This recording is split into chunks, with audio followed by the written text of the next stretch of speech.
Vous le savez, les fêtes de fin d'année, c'est synonyme de bonne bouffe. Et alors, on ne mange pas n'importe quoi sur Ramda Musique. On est avec Julien, le patron de Signature Gourmande. Alors, les fêtes de fin d'année, c'est quand même des produits phares. Je dirais, dans un premier temps, allez, c'est le foie gras. C'est le foie gras, mais c'est également le saumon qui prend maintenant plus en plus de place dans nos assiettes, que ça soit pour Noël ou pour la nouvelle année, dû à des prix plus intéressants. Et finalement, maintenant, du saumon, on n'en mange plus que 2 fois par an, mais on en mange peut-être 5 ou 6 fois. C'est ce qui rend intéressant les choses. Ça reste également un produit phare. Le foie gras, il y a le caviar, il y a tout ce qui se base autour des crustacés aussi, d'un écaillé, l'huile d'olive. Donc je pense que cette année-ci, il n'y a pas une tendance unique, mais une tendance pour beaucoup de produits, parce que de plus en plus, les gens deviennent des épicuriens, et ça fait vraiment plaisir à voir, en tout cas dans Charleroi. Nous sommes avec Julien. Vous savez, Julien, c'est le patron de Signature Gourmande à la rue d'Ampremy. Alors avec lui, on parle de bonne bouffe pour les fêtes de fin d'année. Alors on a produit des produits phares, le caviar par exemple. C'est vrai qu'on se dit le caviar, mais le caviar est quand même assez coûteux.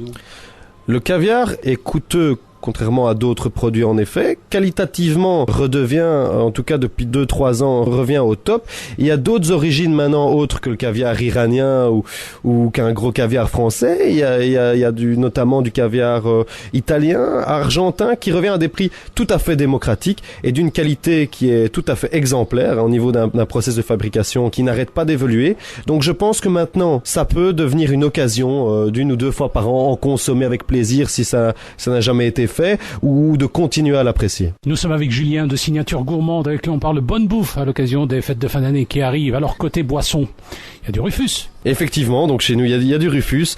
On en a quelques bouteilles, comme tout le monde le sait, c'est un produit belge et ça fait plaisir, mais c'est également un produit qui est limité. Il faut se battre entre les revendeurs pour avoir quelques bouteilles. On a de la chance d'avoir une cuvée tout à fait spéciale qui est la cuvée millésimée Franco Dragon. On en a quelques bouteilles qui seront évidemment disponibles. Je ne vais pas encore toutes les boire, ou peut-être pas. Et c'est vraiment un super produit qui est numéroté.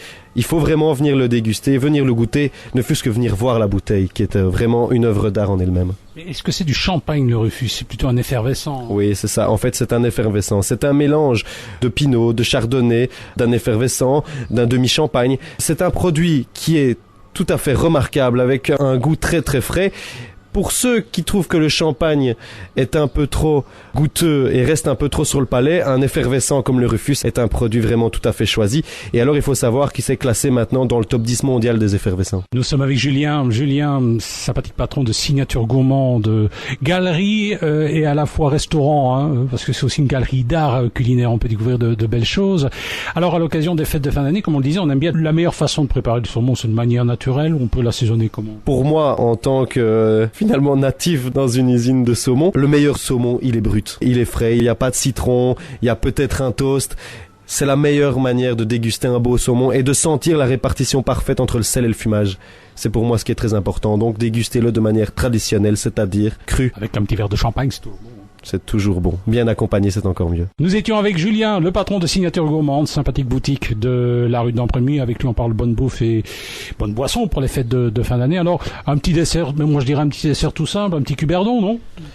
Écoutez, maintenant le cuberdon revient à la mode avec par exemple une très très belle fabrication des cuberdons Léopold, qui maintenant ont même développé la gamme de cuberdons jusqu'à en faire de la glace, à en faire du sirop, et également différents conditionnements. Alors pourquoi pas l'accompagner à votre fin de repas? Je trouve que c'est vraiment ce qu'il faut. Julien, merci.